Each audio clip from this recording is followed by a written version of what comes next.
طبعا قبل ما نتكلم عن أي لغة لازم الأول نعرف اللغة دي بتتكون من إيه بالظبط علشان نبقى فاهمين الدنيا ماشية إزاي. زي العربي، طبعا أول حاجة بنبقى عارفين الحروف والتشكيل وأقسام الكلام والإعراب. طب الإنجليزي فيه حاجات من دي؟ طبعا. زي ما العربي فيه فعل وفاعل ومفعول وظرف وضمير واسم وصفة، الإنجليزي برضو فيه الكلام ده، وده اللي هنتكلم عنه النهاردة، أقسام الكلام في اللغة الإنجليزية. ولازم نركز في الحلقة دي كويس لأن ده هيسهل معانا حاجات كتير في الحلقات الجاية إن شاء الله. فدلوقتي هنشوف مع بعض إيه هي أقسام الكلام في اللغة الإنجليزية أو parts في speech.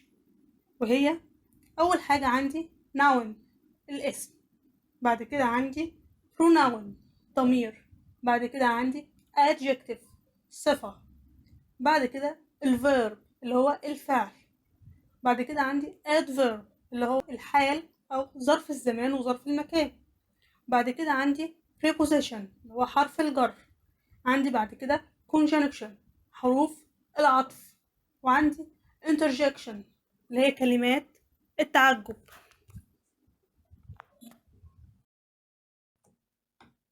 ودلوقتي هنتكلم عن كل قسم من أقسام الكلام لوحده علشان نعرف هو عبارة عن إيه بالظبط.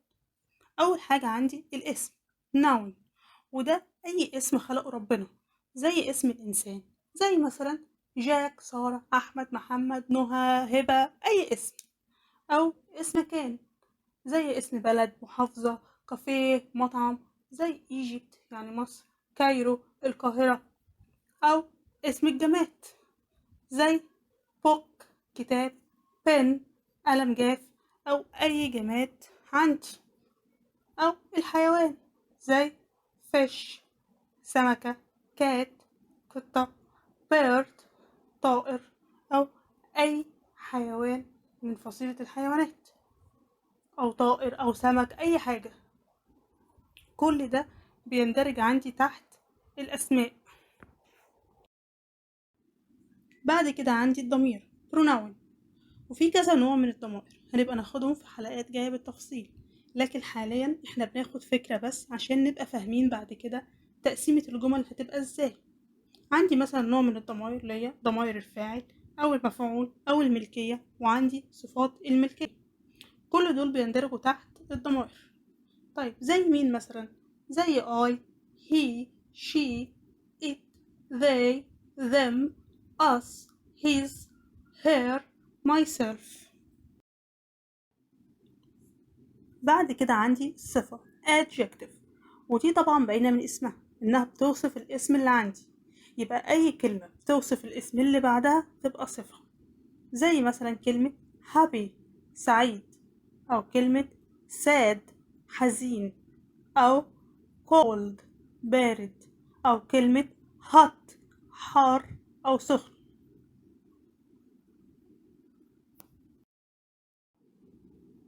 بعد كده عندي الفعل اللي هو verb، ده الحدث أو الشيء اللي بنعمله زي العربي بالضبط. أي حاجة بنعملها بيبقى اسمها فعل، زي مثلا باكل، بشرب، بنام، بذاكر، كل ده بيندرج تحت الأفعال.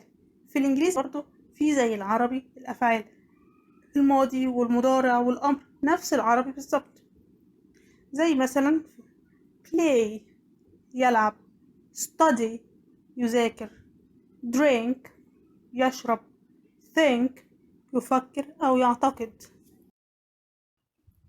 عندي بعد كده adverb، وده معناه الحال، اللي هو كلمة بتوصف الفعل اللي عندي، وده بيكون أغلبه آخره ly، أو بيكون ظرف زمان أو ظرف مكان، زي كلمة everywhere، ودي معناها أي مكان.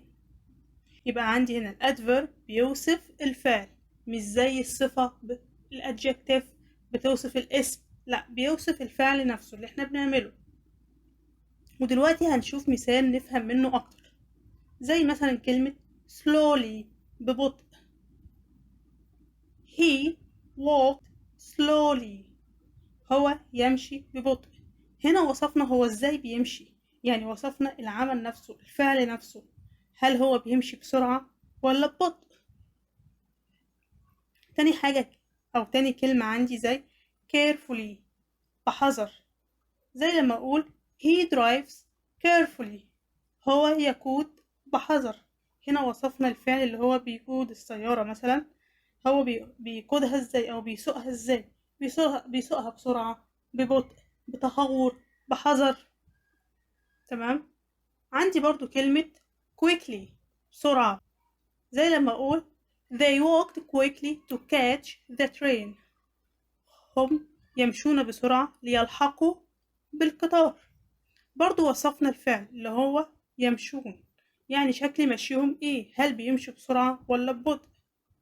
يبقى كده أنا عندي الحال بيوصف الفعل اللي موجود، وبرضه هنتكلم عنه بالتفصيل أكتر في حلقات تانية جاية كتير. بعد كده عندي preposition، حرف الجر. زي ما في العربي فيه حروف جر اللي هي إلى وعن وفي وعلى وحروف تانية، برضو في الإنجليزي في زيهم، زي in on to at. مثلا لما أقول he was born in May، هو اتولد في شهر مايو، هنا in جاية بمعنى في. وبرضه هنتكلم عنهم بالتفصيل واستخداماتهم وامتى احط in و on أو at في الحلقات اللي جاية. ودلوقتي هنتكلم عن conjunction، حروف العطف، ودول في الإنجليزي ليهم قصة بس هنحكيها بعدين في المستوى اللي بعد ده. بس أنا يهمني دلوقتي نعرف يعني إيه حروف العطف في الإنجليزي.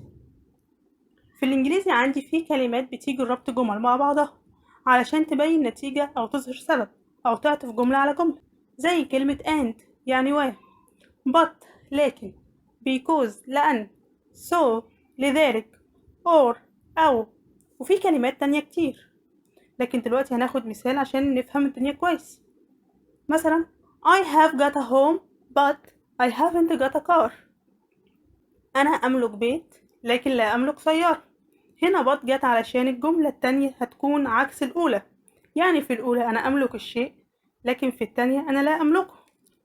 المثال التاني عندي I was feeling hungry so I made myself a cake، أنا شعرت بالجوع لذلك أنا صنعت لنفسي كيكة. هنا الجملة التانية بعد so جت كنتيجة للجملة الأولى، يعني نتيجة للجوع اللي أنا حسيت بيه أنا عملت كيكة. آخر حاجة عندي interjection، ودي كلمات بننطقها لكن مش بنكتبها، يعني بنستخدمها للتعبير عن المشاعر العواطف، زي كلمة واو، يعني لو حاجة شافتني وعجبتني هقول ايه واو.